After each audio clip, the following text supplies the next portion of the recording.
worshiping the King of Kings. We are standing on the mountain Calvary, where they crucified Jesus Christ. Le viene Yesu Cristo fankom. Trust in the Lord. I like Mount Zion, Yedo. cannot be moved, but abideth Mau fue jo as the fue. mountains surround Jerusalem, so Aba the Son ino of no Man nam. will go even now forevermore. Agbela miega ya kede nu sosro tohe adebe. Singing songs of salvation, Sosro ika webena. Jesus. Every soul Ohana se mau pa zoli. Mau pa mo au pa.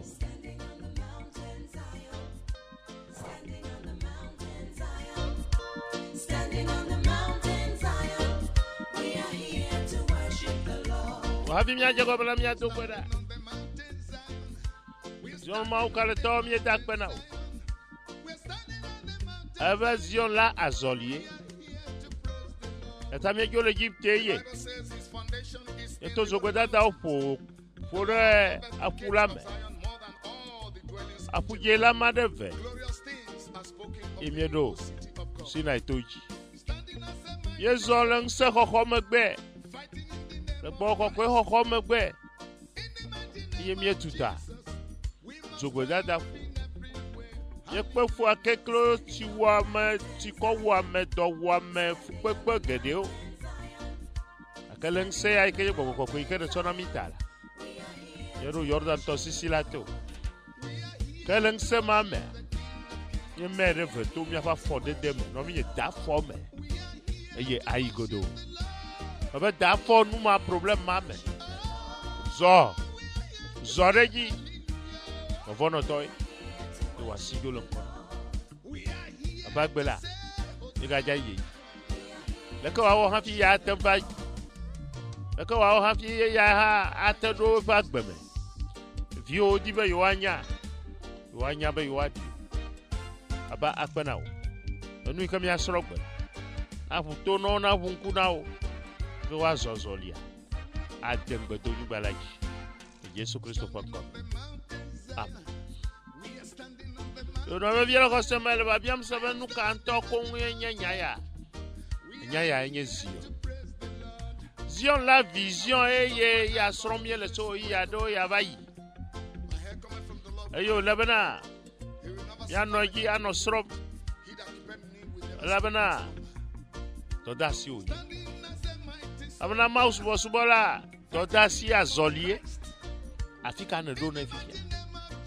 We afika na do enye gbojo. Akamele kpom ndi ya be na sro nu ya. Be khose na ga gere wa gbe. Atanya bi bubu enye Zion le lieu de la loi. Ésaïe 2 verset 2 continue à dire Ésaïe 2 verset 2 continue à dire aussi que car de Zion sortira la loi. D'accord, nakhle za ta ve kukui etoa ikama khno fi Ésaïe 2 verset abana elle abana nous fiama ato Zion. D'accord? C'est nous fiame. C'est c'est que ye que va fi o yone be khosea ato Zion. Car de Zion sortira la loi. Car de Zion sortira la loi. Car de Zion sortira la loi comme elle nous fiame ato Zion. Car de Zion sortira la loi.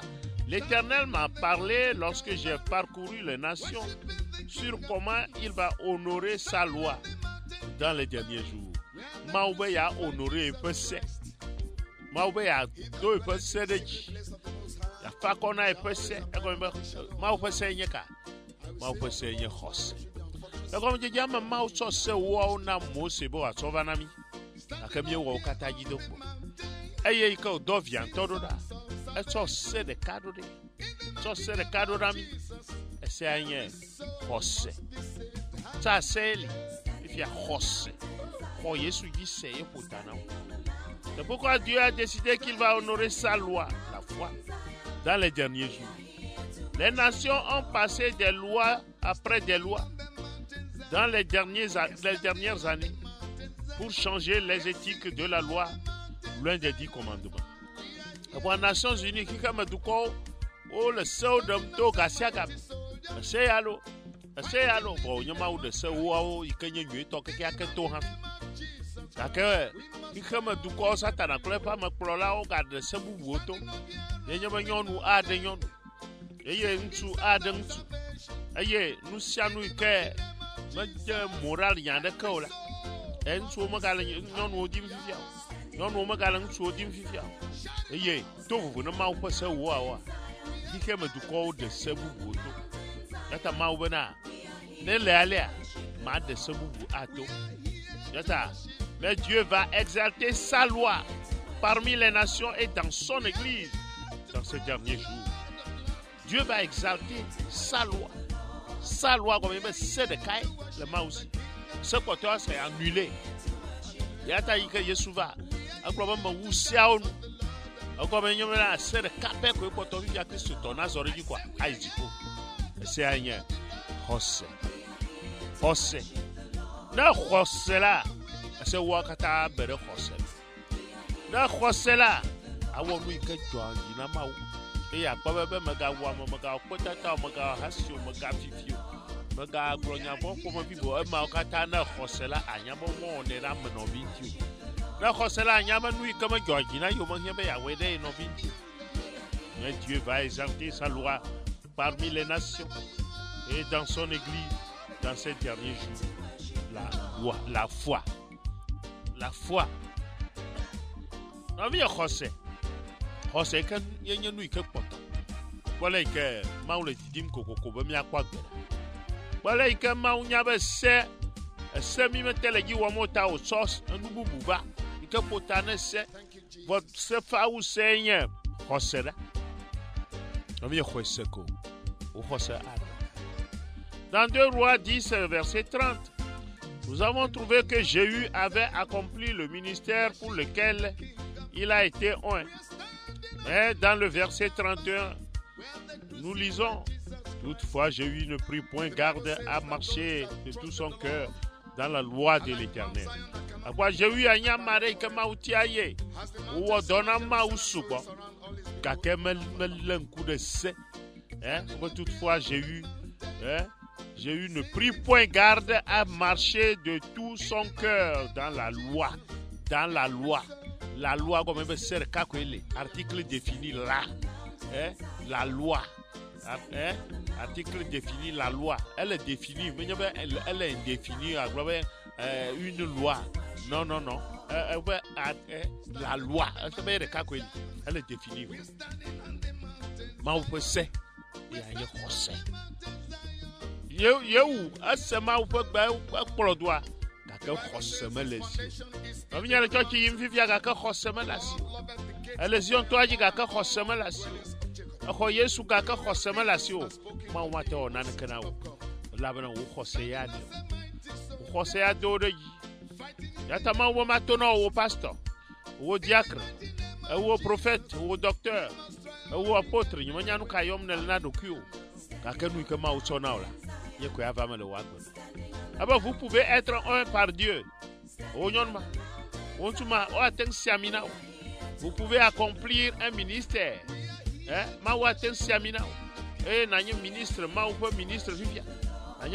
pasteur, pasteur, mais vous pouvez marcher aussi contrairement à la loi de Dieu. Quoi? Vous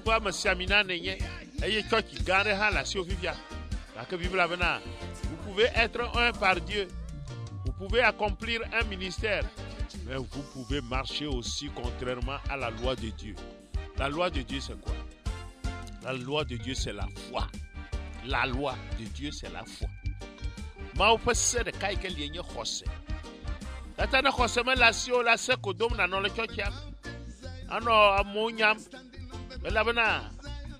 Oga le siayi maganya ha ba viu gawra magbedo gawra magbedo na bobodo kuin ke suare kula tre boba la bana nuvo la ko miaka tamienye kakama ga no sodomo ga no so wa khlemnao khle se de kai ke Yesu soba ya nye khos yanya de vianto oh khose la siwa afina wale afina gbebe ma wale tete wa segon wa globe nyatepe Nukata pastor lo male.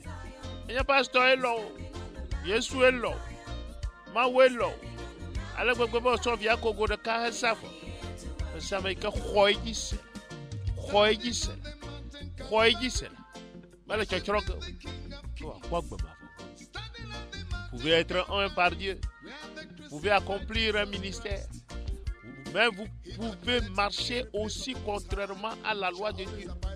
Etamiame yo pona pastor khosebe anyamau. Somya fa nyao kata glone. Somya fa kasino no kata che. Menyabe podo ta odo chocha ha. Menyabe foyo.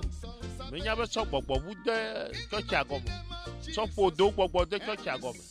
So nya ha ma dunu ma posoro e previnyo yi de chocha gomo la. Yele chochroge. La bra khoseme le miasi. De khosele miasi la. Yon to ha mia nyabe mautia yo ha be yo awo dore no ma. E mia po khose anya kekelina. Akromito balio. To zogbe dada o. E mia gereng bedo nyu balaji. Aha mia fa pososo. Khose nye jitedo. Khose nye Yesu lolo. Elo Yesu. Abe nyanu na nyu. E ma onu si wo jitila na. Na lo Yesu la. Afina te khoyis. Na lo sro la. Afina te khoyis senya sanya yo brono na kareji be ma ble yo. Na lo sro. E yo blo ha. Afa be ble atros. Anu nye na we. Le fait que vous soyez consacrés et que vous soyez en train d'accomplir un ministère ne veut pas dire que vous êtes accepté ne veut pas dire que vous êtes accepté dans la présence de Dieu Tout-Puissant. Vision toi il appelle vision de Zion. Eye, nanyama ufomo. Paso gero ko sobe yolo mau nyagrom. Hama bi gero ko sobe yo ko Yesu yo ko nyonyro. Yolo mau subom ta. Mau le yal na yo aijipo. Non. Nous li na me lasio a. Ete ichochi, ete pasteur, ete docteur, ete apôtre. Ete fiano avo utoma. Le fait que vous soyez consacrés et que vous soyez en train d'accomplir un ministère ne veut pas dire que vous êtes accepté dans la présence de Dieu Tout-Puissant. Comment nous kaïga koto vivien? Comment donc vous ya omiele a toflo koya? Ao. Koto la loi. La loi. La loi. Ya nye khose. E khose nye lolo. Men lona mo. Men lona mo nya vo toto le kable tokla na hotodom. Na hotokla ngoche todom, ngoche tokla posotodom. Posotokla chokosi dom, chokosi kla kotokoli dom. Anya vo toto le moba toku kwa takberna todom. Men lona mo. Yesu nto ha bia beno aloy. Ya ma u beno aloy. Na me lo ma wa. Na bena lom la ma onu si ojiti na o. Na nyanu na nyonwo. Ako mbe lom. Ya ma onu si ojiti la na o. Lolo ike ne tsona Maria na bena khoyi ase. Elo Yesu. Elo pe vosa Yova wo de tawa. Aka ba khoyi se. E wo khosa ato. Il est important de faire attention à la loi de Dieu dans ces jours parce qu'il y aura beaucoup de péchés et de déceptions. Alors, vous voyez, le coup de croissant, le mamle yaum, le vevier, le coup de maufessian, crossé. Et t'as un crossement là sur le kebamle yaum là, matin pédio. Bonne nuit, le jojom le sropenaura. Et un potac badari fifi. Bonne nuit, le jojom le doame. T'as un nya au fifi. Bonne nuit, le jojom le oasi gbagbo. A joie du fait. Lui le jojom na kake ehia maufese na maufese nye khose nye na doji khose nye jidodo khose nye lolo na lo na khose la si ajoma magba na khose la si o manya o le toma na khose la si o srofa magba ako me khose nye lolo me lo Yesu hanya ba me lo yo me lo ajo ikedom nelo Yata na sopa gato le nubu wofle. Men lo sro ike le gbo le khomo. Yata na le hadom ba pem. Ba wo sro pe gleda. Esela. Esanya khos. Honu ike wom na le gise. Ho Yesu ike na ba ho gise. Kwese. Khosado. Yesu Christ banko. Il est important de faire attention à la loi de Dieu dans ces jours parce qu'il y aura beaucoup de péchés et de déceptions. Le psaume 119, verset 165, psaume 119, verset 165 nous encourage que il y a beaucoup de paix pour ceux qui aiment la loi. Il y a beaucoup de paix pour ceux qui aiment ta loi. Et quoi, tu vas faire la meilleure loi. Ma ou peut se anyeka, mais tout le monde sait que poto. Il y a une chosse. Pour Yesu dise, nous y a tant de gens le jola avant. Voilà nous battons na do ha fi wa te voyer lolo ne non ma. Allo Yesu. Allo tonto ikena kama te de orada le gbo. Tonto ike webna.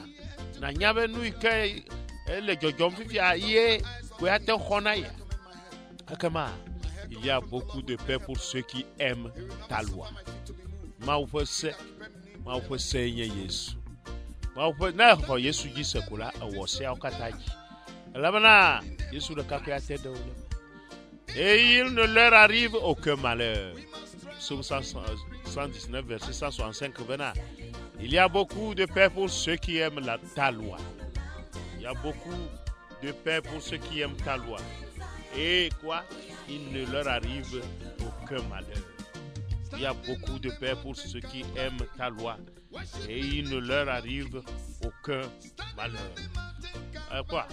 Na kwa lo Yesu la lo Yesu fosia ike gloma ule na ofifia jogbo ade ke praise the Lord jogbo ade ke no vinya nyanya gloma amo ano do ngaka o na gama suko onto asire no susu wa le don no glo aku abanti fafa gan la masi lo awo sia la ji nti fafa gan de le amasi lo awo sia la si eye nuki kliadeke alina o nuki kliadeke mate son kona mi aje akudra pomi satana pepla o kaka aso kona mi aga gbae ha Yesu Kristo fa ko yata no vinya no ni chimdo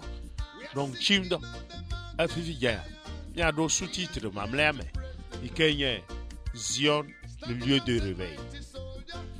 Zion le lieu de réveil. Atena wana nous fiama ato Zion et ma opose ato Zion nous fiama ato Zion ma oponya ato Jerusalem gake c'est de Kaeli ato Zion. La loi viendra de Zion. La loi vient de Zion. Esaïe 2 verset 3 on donc les nyenye le glomo na nyaba yenye Zion gbedo hokokwela sia ato on tomo na wenye akwenye na wefo akwefo yata kama suba na nyon na mabie le khosa mabie la nyijem la kema uba nyon o ya jani e chianyi jefe e jani e baga fona Zion le lieu de réveil. Zion le lieu de réveil. Zion le lieu de réveil. Zion nyonyo te fait. Zion nyonyo te fait. Zion nyonyo te fait. Satan n'a pas violé le problème cassé comme Zion to ya kwa. Zame toto nchichido so au Bible na quoi Esaïe 25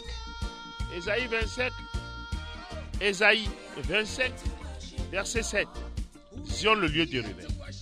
Esaïe 25 à quoi nous blomier la vision et maniaba abalé comme yon mais titre couvert yohan yoa autonoma mio le mi so vision dasinami so ya yira kpedenti bena yi na we yata mi me le wo ma abalé ka mo le wo anu po we no yomi so no ademi asie Esaïe 25 verset 7 ebena wa de avosi cho du ko katanji on vient avoir de cho Jovivia enye fipo de pavo esro matin de pavo ya yira de kamala mi apopo momo magano mokpo mbe ma wole ya yira bana avoir de cho mi aji wa de avosi cho du ko katanji togo du kwa avoir de choji avoir ke cho togo du kwa yenye ka enye akedada obe yenye akedada ama gomezozo ama gbegbele wa da vosi chon du ko katanji penu chonu si chon anyigbaji du ko katanji lada le to sia dzi akwa Zion to adzi ko atende enu ike tso nkume na fifode ike le dzi o eta ne dzɔgbedzoe gbana na kwa abu ne amare nyo di be ya wonu nyo ane na kwa gagbena eye ele fukpam fifia yo ba ma toro mana eye wa da vosi chong du ko katanji ajetugbeje bona me akpowa akwa mi le film da won fifia oba derrière le masque chong kuma na ajetugbeje ba marka ba kpona no kwa o kpona ba bito o kpona ba kokoro bito kpona ya tan suma ga gba ofifia vie to o nyonu nye we kpona nsu jota anu ike na wo ha fia tendesro nu ike na wo ha fia te vo nye bana de nu chonu iko so chon kuma na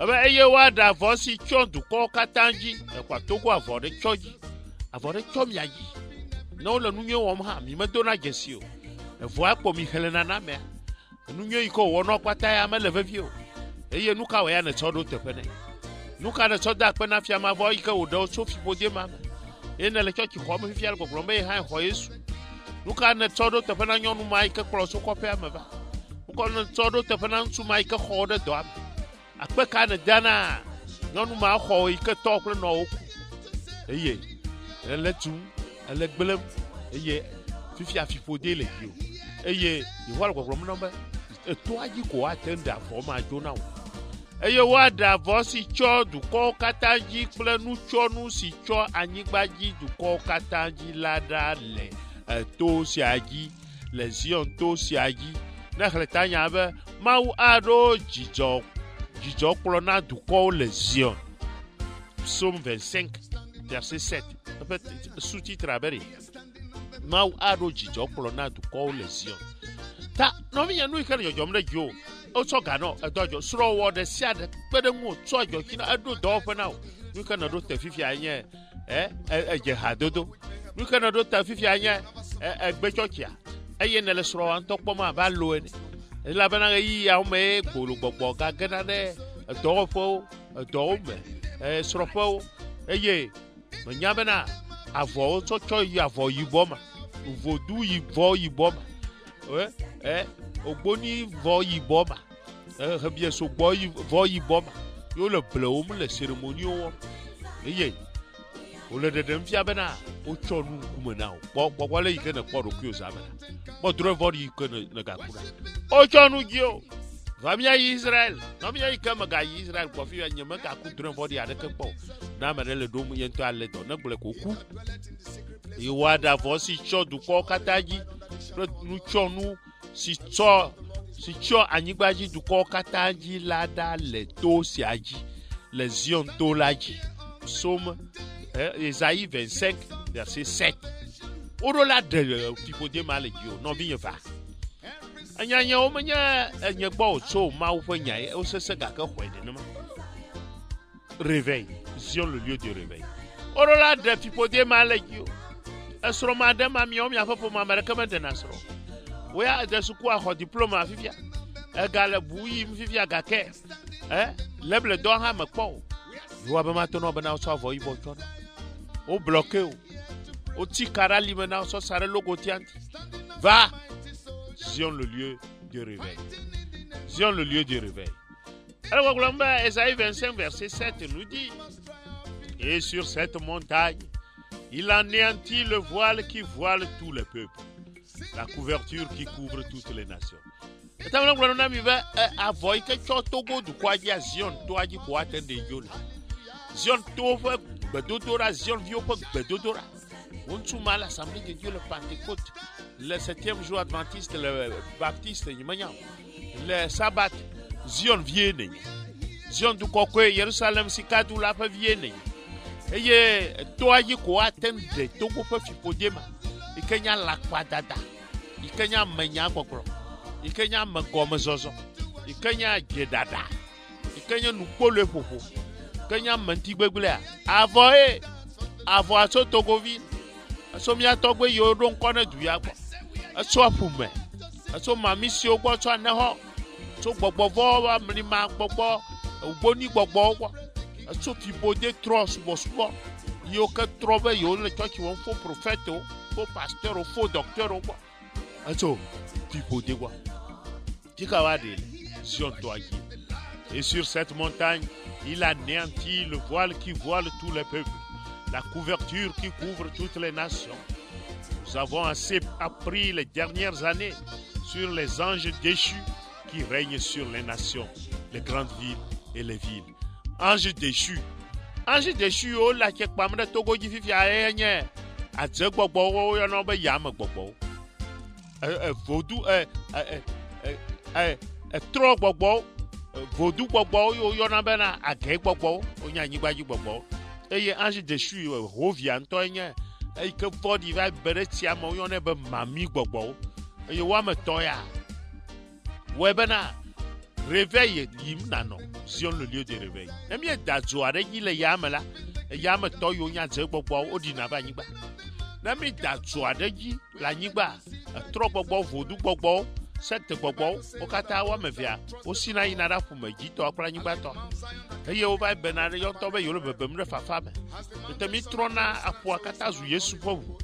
E Yesu fovu atrona zu essence rafi mi ada so tifo. Abele ke yi ho ada so tifo ye Salomo pe gbedo kwa. Pe vosa o fia ne. Eye apo akata zu na totogugu. Eye o kana le. O makuna o. Pastor magano gbogbombe mawu gbogbo ikele mo. Mawu gbogbo ikele mo. Mawu ahasi gbogbo. Mawu jire o ma tan wi o gbogbo e makuna o. Mawu ika wento ha ma tan wi o. Eta wo to ma fo dari na obe no anome. E ya makuna o. Revie le hosebe. Kama subo ade afo maleji. Kama subo wa konu leji. Ye wa mo male kpo mo. Yata male wo nu nyona mo kpo mo. Va réveil. Zion le lieu de réveil. Yata panu yika gbona fifia. Yika ja réveil garde. Eye mia to gba. Sata la fa plan ka o be na ke ma unu le 18 le 21 mi le ja to ça me garde ba. Eye réveil garde li ba ga chapa ma ga don lo. Ya we kaka o 24. Eye mia duo pe plan po afo yu ko ga so to togoji. Pe togo vi a je ko dana. Togo vi o ma ko gbele na. Togo vi o lakpa ko dana. Pe mi aklo gbogbo mana. Pole ke ne dana jira. Pole ke ne ble na mara o yonma elle sro ble. Elle a jedam. Elle gomme tomne. Ontuma elle sro ble me de sro bubu de gbanji fifia. Ha khona bubu de gbanji. Eye eto wo ga to le nu bubu me tom. Me nana sro wo. Bo nana javio. Pole ke avore chonku me na mira. Ivunku il va en chichi d'ocre, bedodora ya togui ma va me manie ton chichi d'ocre, bedodora mo. Et mia douji les zion toaji. Vous voyez sur cette montagne, il anéantit le voile qui voile tout le peuple, la couverture qui couvre toutes les nations. Nous avons assez appris les dernières années sur les anges déchus. Maudola yo maudora nyibaji. Bo avano do la nyibaji. E yo va do nyibaji nyonu nyo jetugbeje yo fovi jetugbeje ma uko. Eye o Tarzan, o di Goliath pre to glaja. Eye o globe yo atroi, ma o ya troi lo o sibe yo aijipo. Te ma o tro nya o da. E de o ge. Eye o nya o da o ge.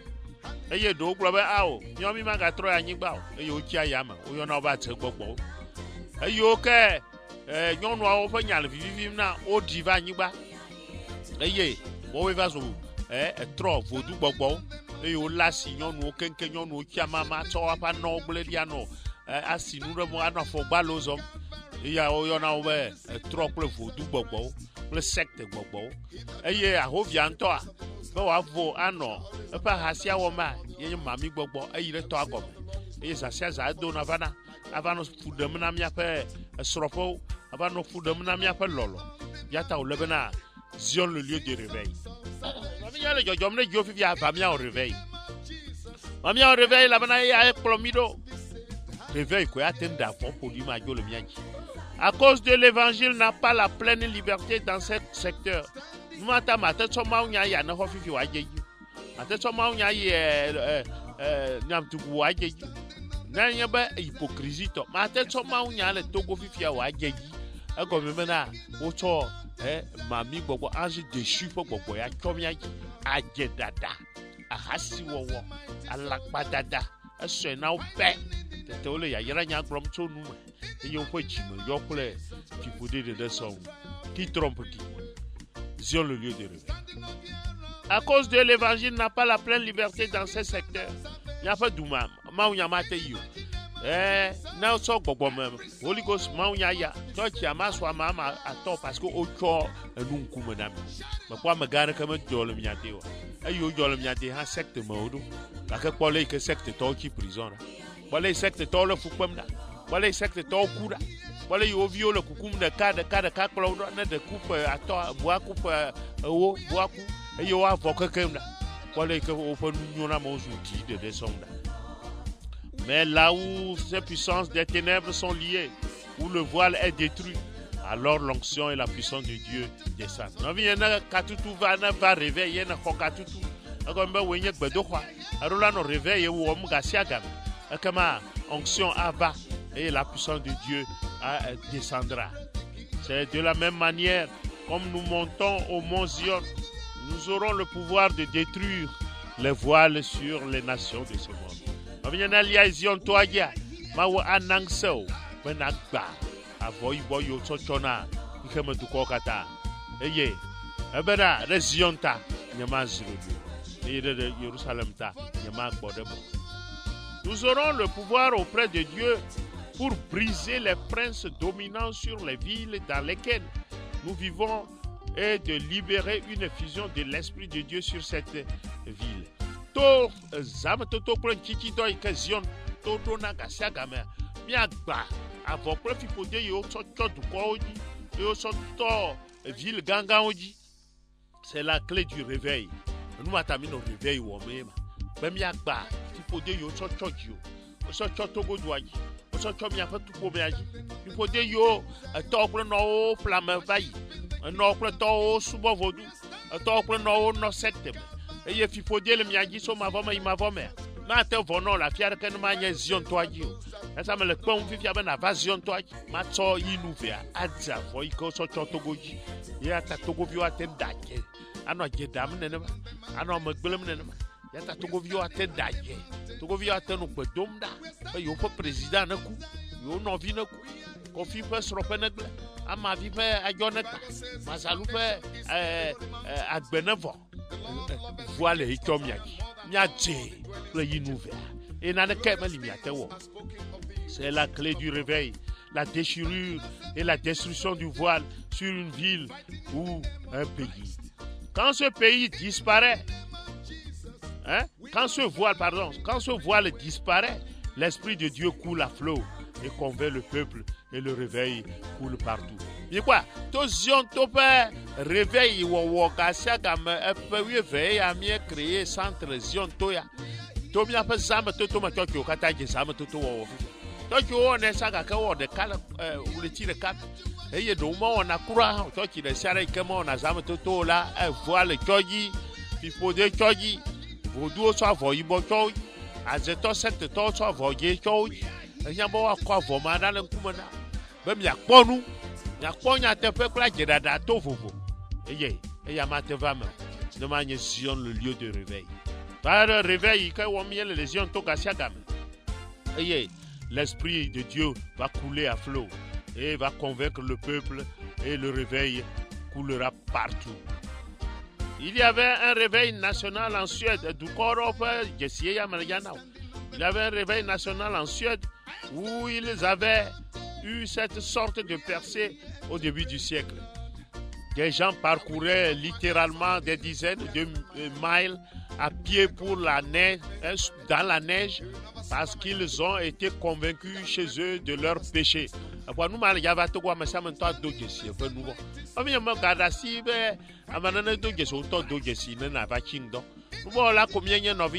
Ange déchu à le foudem nami gasia game gake ye do jito la villa popula le taux d'assez d'idiome me va bien pas gbo ala sere kumbe me nya fika na gaga ke famille segbe fifi lai me le moji il cherchait une église qui sera ouverte qui pourrait leur parler de Christ et de son salut non vigne me dora penton to que attends toi corona o Zion toi qui pourrait te purifier qui pourrait les purifier et de leur culpabilité.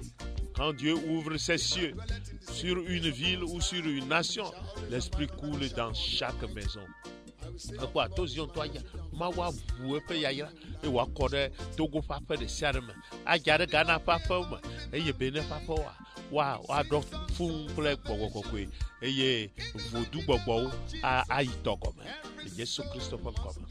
Au cours du réveil des Gallois, quand la réunion a commencé dans certaines villes, les gens des auberges ne pouvaient pas prendre leur verre pour boire la bière parce que l'Esprit de Dieu tombait sur eux-mêmes dans les auberges. Quoi? Là, que moi, faut que radio, télévision, Zion, to Zion fait centre, bedora pa oji vivia. Quoi? Bia na ne vivia, le moum to ma umagali dimbe na nu. Bo ba maura. Là, que on a balle penou et ba da do ko de siarma pora umaga tele domo. Na do hamel a fakonado. Fakonado la bana siama zu Yesu to. Fakonado la bana siama kho Christ. Fakonado la bana gogo ko hiama siama. Quelquefois, ils devaient ramper aux réunions pour avoir la délivrance de leurs péchés. Non, il y a délivrance. Délivrance. Délivrance, les gens. C'est le genre de réveil que nous voulons voir. Réveil que nous voulons les nous avons le qui ont tout ça, ma chingdom. Et il y a un style j'avais une fois visité un pasteur très pieux qui avait participé à ce réveil. Lorsqu'il chuchotait le nom de Jésus, le doux parfum de Christ remplissait la chambre. J'ai parcouru sa ville et dans sa ville, il y avait une sorte de sainteté. Vous marchiez dans les rues et elle était différente de toute autre ville d'alentour. Il y avait une sainteté de Dieu qui était toujours là depuis le réveil des années précédentes. Nous descendions la rue et il me disait, tu vois ce bâtiment? J'ai dit oui. Il a dit, il servait d'auberge, mais ce n'est plus une auberge parce qu'il n'y a plus de clients. Non, mais il y a pas clients. Au kata ozu Yesu to. Au kata ogbaha. Eye habibi koano. Eye wasubo fomau. Il montra du doigt alors l'auberge auberge après auberge, environ une douzaine que nous passâmes qui étaient toutes fermées parce que l'Esprit de Dieu les avait toutes purifiées. Maoupe boko na hotogo du kwakata adose balak badada klam megbegle voidina men nunacho me yo na onyo na hawa no voidim na o bena fipode vo yibo ma totogo ya wa de dagbidi. Le pasteur a également dit, notre église n'était pas assez large pour contenir la foule. Ainsi, le directeur du théâtre nous donnant les clés de son cinéma parce qu'il n'avait pas de clients non plus. Il y avait une puissance quand le voile est détruit. Et c'est pourquoi Dieu nous demande de monter à Zion. C'est quoi? Maoufa puissance didina, maoufa se didina. Ne fipo de yo so chojo afo ibo ma so chojo. Negbe deda quoi. Fipo dia ayo. Et c'est pourquoi Dieu nous demande de monter. Et ta maou bien ben na monter vers Zion. Et Dieu vous demande de monter à Zion. Il y a une puissance à Zion qui peut soulever une nation à Dieu. Puissance les Zion et qui atteint code koblibo de ka na maou. Tout récemment, un frère me parlait d'un péché épouvantable dans son pays. J'avais vu une fois le prince qui régnait là. Il était un épouvantable ange sombre. Mais je crois que le moment vient lorsque Dieu va le déposséder et libérer le peuple.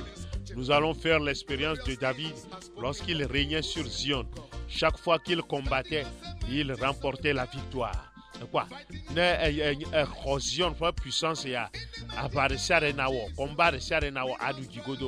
il n'avait jamais perdu même une seule bataille.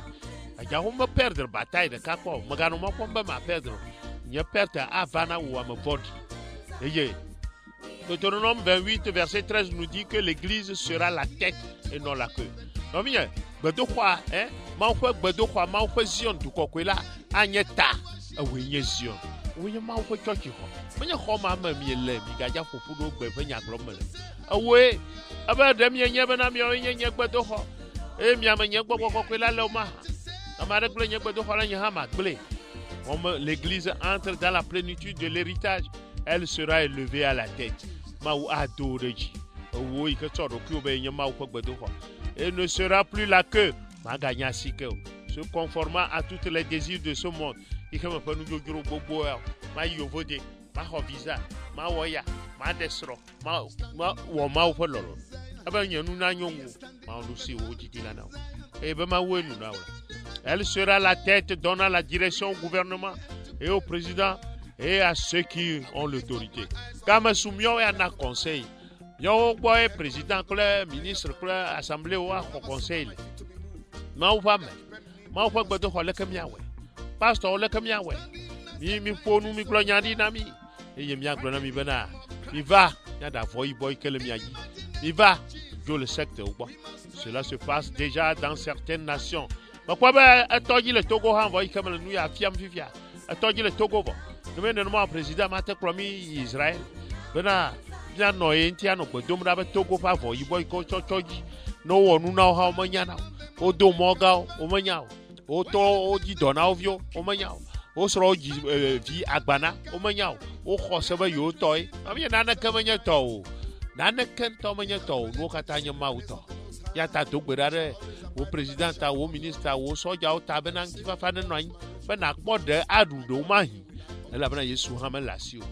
Elle dit bana président clair autorité ou a bien conseil sur du corps a bien maufa mi do gora ben ti fa wa va maufa mi vun kuna mi do gora ben kuna vuna du quoi no anyala ike kike makata le se sem fifia ka ka maufa togo nu be nu le yi yimye anu manya wona o apa me pole wo apa me fodi la foko yi na kwa wo kwa meda bo ye do mada pole wo wu ma fodi le green me tenye eye tu kwa tu menye fefo wala yo le Togo tumda o han togbera do fo ibo ma chon kuma na ne sro wonu na mo nya na mo wonu na mo dona jesu mo dana pa o dina be aga gbele obo wa afo ibo ma ne de lekio. Cela se passe déjà dans certaines nations.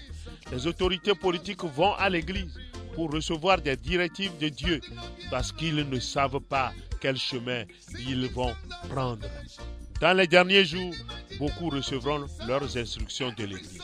Les mamlema, du corps, président, assemblée, ministre, a fait instruction sur Tokia, Tokia, Tokia, ou ma make a lawyers, ou make a lomau, mais il y a Toki Homer, le président m'a dit Toki Homer. Le président est Toki Homer, de quoi Abunetof, Yakitoa, Gava pour clair. Ben, il a profité, président Antonio Toki, président Antonio Zion. Président fait gagner Zion Thomas Bana. Hein? Amasame ke akasimo a do jesi amayi do jiro yi hon la be Zion to ikama Bana. Ami da si gba de gba ko ma unya kokwe o. Na mi agbo ba ma unya yi. Ikenye be wo ikele nkoje samfia. Wo to nye gbedo hwa.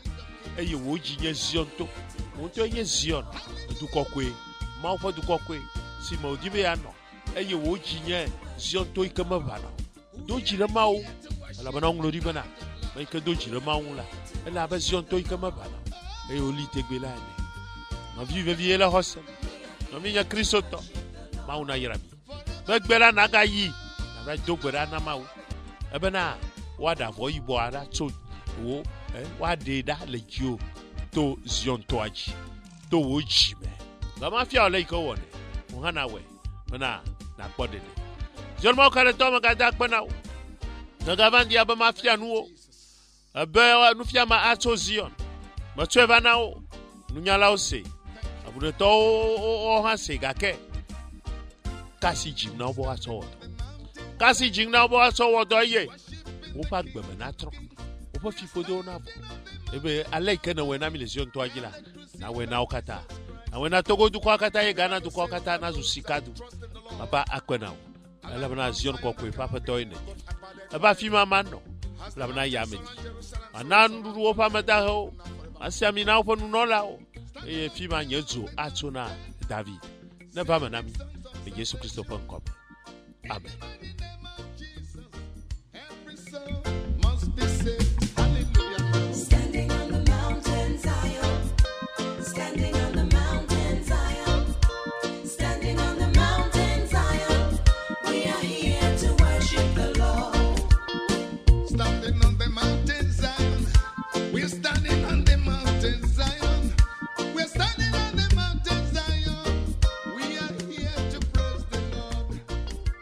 Bible says his foundation